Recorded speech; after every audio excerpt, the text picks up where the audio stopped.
we are the proud inheritors of a glorious culture that has been systematically destroyed over several centuries.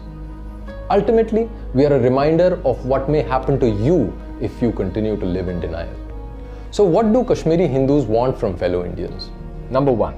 Learn from our experience and give up the illusion that the government, the judiciary, their holy book, the constitution, or one of those human rights cottage industry NGOs will come to your rescue in adverse circumstances. Your family's safety is first and foremost your business. Number 2. Don't fall for terrorist propaganda and understand that giving up Kashmir is not an option for India. Number 3.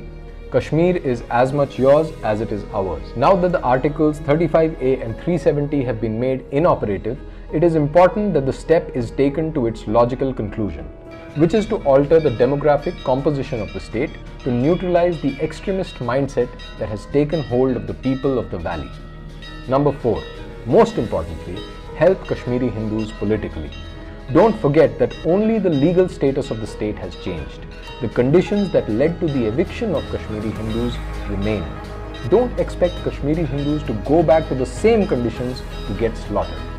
Build pressure on the government to come out with a roadmap for resettlement of all Hindus, not just Kashmiri Hindus in the valley. Kashmir is the crown of the Indic civilization. It is a kshetram that has blessed us with spiritual, intellectual and cultural marvels. It is the fountainhead of Bharat's creative genius.